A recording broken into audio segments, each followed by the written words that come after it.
Finance Minister Malusi Gigaba says no effort will be spared in restoring the credibility of Treasury. Speaking to NN7 on the status of a probe into mishandling of 4.3 billion rands in the Integrated Financial Management System project, Gigaba said that law enforcement agencies need to step up their game, but all necessary action will be taken. I think the steps that are being taken by the law enforcement and prosecutorial agencies in fighting corruption and criminality in the country are commendable. We are dealing with the matters that pertain to the Treasury. There are steps that we are taking. We had reported to the public protector that there are certain steps we would take. We will ensure that we maintain the credibility of the National Treasury so that when we talk on issues of corruption and crime, we do so from a moral high point, from a high moral platform, and we also do so from a point of view of credibility being there in the National Treasury itself. The pressure to act on the IFMS is also building up as the law enforcement agencies crack down on McKinsey and Trillion. Here are some striking similarities that make Treasury IFMS bungle a perfect case for similar action. An internal Treasury audit showed how several companies like KPMG, BITS, Apex, Accenture, Oracle paid millions irregularly. McKinsey and Trillion have received 1.6 billion in an allegedly illegal contract. In IFMS, payments were made without service level agreements or timesheets for work done. Trillion 2 was paid without any contract with either Eskom or McKinsey. IFMS fiasco saw payments being made despite no deliverables or quality assurances. McKinsey and Trillion allegedly got paid on basis of fraudulent invoices with no services rendered. One of the companies contracted in IFMS, Accenture, was paid 4.1 million rands despite no budget allocation for the job that they were asked to do. Supply chain management rules were also allegedly flouted by Eskom in paying Trillion without having permission from Treasury for deviation. And joining me now here in studio is Mr. Themba Goti, who you might know as the chairman of Scopa, the Standing Committee on Public Accounts. He joins us now. I always thought you could well be the public protector, you know, considering that you've been dealing with related kind of things like this. But as you remember, in June 2017, the NN7, actually, our channel, broke a story about irregularities in that project to integrate the Treasury function from supply chain issues to business intelligence to human resources and so on into one manageable system. An inquiry was then instituted. The department appeared before Scopa in August about that. But was there an inquiry, and did it take place? Did it get funded? Who led the inquiry, and what did it conclude? Well, I must confess that that story on the IFMS, I first saw it here on NN7, and then read on it on the New Age. I actually kept the copy, which became the basis of some of the follow-ups that we did. You are correct. I think in the second half of last year, around August, we called National Treasury on this matter. And I think all the issues that we have just alluded to were actually confirmed by the Director General as well as the Minister of Finance. In that meeting, which we held with them, there were commitments in terms of what needed to be done, because in that meeting it was first to establish what are the facts, what has transpired, what has happened. And we were in agreement that a lot of wrong has happened and that they were going to fix it. So that is where we left it at. And I believe that what we need to do now going forward this year is to exactly answer your question. What happened? Yes. What have they done in relation to the agreements that we had reached in that hearing? And of course, one of those was that there will be a permanent head to be appointed to manage the Integrated Financial Management System, IFMS. Has that happened? Anything in that regard? Yeah, I think that part, yes, I understand that has happened. Remember that the IFMS actually is one of the most important systems that government should have, because it is a system that seeks to integrate your financial, your human resource, and your supply chain management processes in government, which should be used by all government departments.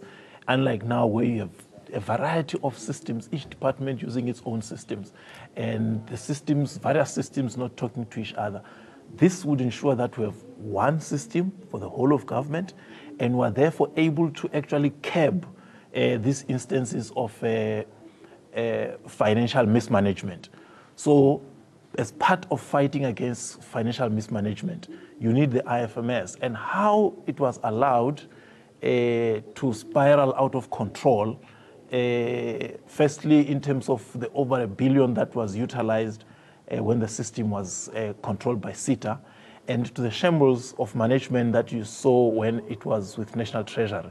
It just baffles the mind, because it is a critical system for government, and you would imagine that that is where everybody's attention will be. But unfortunately, that was not to be the case.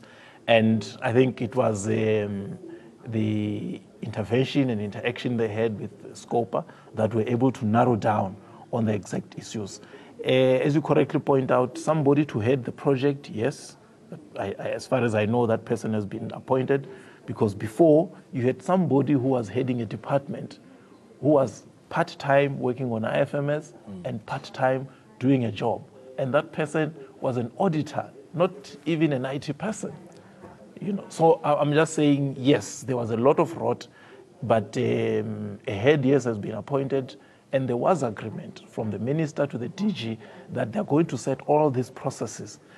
Firstly, to make sure that all those companies that have benefited unlawfully so, are brought to book, and secondly, that all the officials who actually enabled these things to happen are dealt with, and relevant people are appointed to the necessary positions, and to ensure lastly that this program, this project is finished as soon as possible so as to assist government. And of course, importantly, that Scopa gets to oversee that this is done.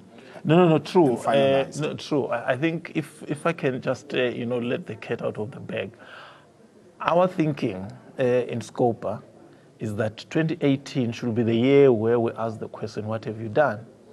Because last year, in so many ways, we're able to force people to bring out information. Now we've been able to say to the country, this is what went wrong. This is how things have gone wrong. But that cannot be the end. It's actually just the beginning. The end point is, then what do you do about all these wrong things? And I think it is something that we would like to make our theme for the year, to focus on what have you done, not only in relation to IFMS. You remember we went to SAA, and there are a number of things there that we must follow up. Remember we met with EPIT and the police. There should be a number of areas there that we should be able to say, what have you done? Remember we always meet with the Hawks. Remember we had meeting with the NPA, all those things. So we will be focusing more on, we met with you, we spoke on IFMS, then what? Because in the absence of any follow-ups and in the absence of results, then our meetings in Cape Town are no more than just talk shops. They don't assist the public if we don't change anything. And importantly, I mean, apparently there was a concern about some of these companies, the consultants, these audit firms monitoring themselves. Have we looked into putting safety checks and balances in place to prevent this kind of thing? So there's clear accountability. Well, I mean, look, what the IFMS thing taught us was that National Treasury was not necessarily an oasis of good governance, as has always been paraded. Because, yes, the things you're talking about are correct, that companies worked without any timesheets, they were working without anybody monitoring them. If anything, they were actually asked by National Treasury to monitor their own expenditure. meaning that companies were doing just as they pleased. And some of these companies, like KPMG, got paid close to 5 million rands before they could even deliver on their work. So if you read the shambles of the IFMS, you would think it's not National Treasury. It's not National Treasury. But of course, when you look, you realize that the profile of the companies that are benefiting are your mainstream white companies. It's not your BE companies that we always sing about that they are corrupt.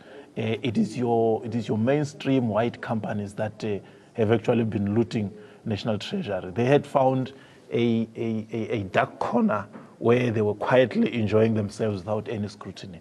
And I think as Scopa, we have been able to bring those things out and actually to say, no, National Treasury must be held to account. And when it is called to account, in a number of instances, it has been found to be wanting. I think people are going to say you captured or something when you speak like that, but let's get into it some more. During the hearing, auditing firm Deloitte was accused of refusing to start a probe into the IFMS unless it was guaranteed other work. I mean, this kind of thing, and it was supposed to be reported to the independent regulatory board for auditors, and no payment was to be made. Has this been done to your knowledge? Well, were they reported for refusing to work unless they are guaranteed some work from government? Well, as you know, fortunately, the National Treasury official who was approached actually rejected this thing and reported it. Of course, they have publicly denied that, which is to be expected. I do know that, yes, the case was reported to IRBA. But I must say that personally, I have no faith in IRBA. It is a toothless and useless and meaningless institution that is failing to actually hold accounting firms to account. What when we get the report we'll be looking at will be whether this matter has been reported to the police, because we believe this is a case of seeking to bribe, or it's a corrupt behavior. Insofar as IRBA was concerned, yes, I know the case was reported there, but like I say, for me, IRBA is it's a body that I have no confidence in. But talking of investigations, also the minister told the committee that the Hawks would investigate how these kind of poor governance basically seems flourished. Was a complaint laid, and do you know any of outcomes around this? Well, that's why I was saying that the Hawks are part of the entities that want to engage primarily on the basis of what are the cases that you have. You'll recall that last year the Hawks in the anti-corruption task team, they were able to give us all the cases that they have. So right now we will be saying, yes, we know there is a case of the IFMS. Do you have it? At what stage is it? That's why I said to you, I don't care about the IRBA investigation. It is the police investigation that I'm interested in, because that is where I believe we can have results, we can have outcomes. And the acting head of the Hawks, General Matakat, is a lady with integrity. It's a lady who knows and does a job very well, that I have confidence in, that if the matter is reported to the Hawks, it will definitely be investigated. Because in as much as at Scopa, we're dealing with issues administratively, but I'm a member of parliament, I'm there as a political activist. I am sick and tired of seeing cases where only black people are being investigated. And when it comes to white companies, you get all sorts of, linguistic artistry to try and wiggle out of these cases. So we would want to see that the matter is reported to the Hawks, and if it is, then we want to track progress so that we are certain that no one is left off the hook if they are indeed guilty. It doesn't end there. Let me just update the viewer. Whilst public sector corruption hawks political limelight, private sector graft has also made some headlines. The joint parliamentary hearing on Steinhoff scandal are likely to begin from January 31st. Standing Committee on Public Accounts, that's Scopa, will be calling executives and directors of the company to account before Parliament. Now, Mr. Godi, please just give us an idea of the joint hearings, what these will be, what will they be talking about, what's their scope, and what do you expect to come out of this? Yeah, look, the Steinhoff corruption scandal, the biggest in the history of our country, decided that Parliament could not be left as a spectator. Parliament needed to be seen to be acting and to be right at the center of holding this company to account. So what has happened is the Standing Committee on Public Accounts, the Standing Committee on Finance, and the Portfolio Committee on Public Service and Administration will jointly hold a hearing. We have agreed on the date of the 31st of January that this is the date that we're going to have the hearing. Now, we have already sent out letters to Steinhoff, but there were interactions with their lawyers who indicated their willingness to cooperate, but we're yet to get a formal response that confirms that they are coming on the dates as set out. But we also want National Treasury, we want the Reserve Bank, we want the government employees pension fund, we want the PIC, we want IRBA, and a whole host of others that are related. As well as the JSE. Yes, the JSE, we've already also sent to them. So it is indeed going to be a much involved hearing, because the issues involved here, the monies involved and the repercussions involved are just too huge. And this scandal has actually assisted us to lay to rest this notion that corruption in South Africa is a political act. To say, actually, in a capitalist economy, you can't separate private and public money. And actually, it is private money that influences the political class. Right. And Steinhoff has actually confirmed the theory that I'm putting across. Just in the interest of time, I'd like to move on at a little bit of a trot. Sure. The unions seem rather more concerned about these kind of monies that have been, abused by the practices of Steinhoff. I mean, the PIC is pensioners' money. People who've worked for government and all of those trillions, they handle well over 3 trillion right now. And they're the biggest shareholder, I think, in the Johannesburg Stock Exchange, JSE, with about 15%, through that money that belongs to pensioners and people working for government. Do you think, the government and the PIC could have done a little more? Well, look, I think Section 28 of the pension fund says you can't invest a lot of your money into one entity, and it is the very issues that we'll be checking with the PIC. Remember that the minister recently called on the PIC to be transparent and to be accountable, and there was a lot of brouhaha from the people who usually call for accountability, didn't want anything to be. And now here we are.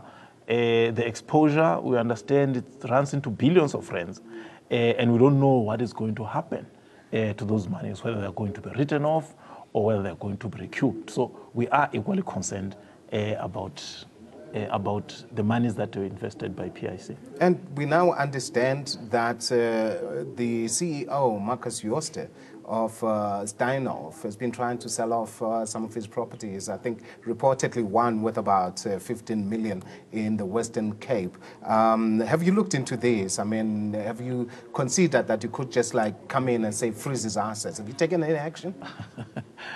Look, our hearing is supposed to assist us to clear the maze, because right now we are all emotionally wanting to deal with this thing, but want to deal with the facts and to ensure that all the various bodies, from the Hawks to the Reserve Bank, they all are able to do their work. At the end of the day, personally, I would want to see that Jooste in jail. I want to see that Christo Wiese in jail for the fraudsters that they have finally proven themselves to be.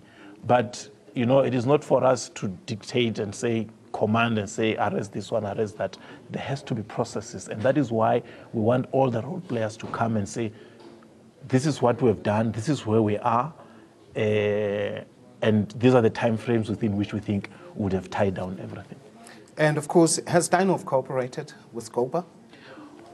Well, what I can say so far is that, yes, there was a call from the lawyers of Steinhoff seeking to understand the issues.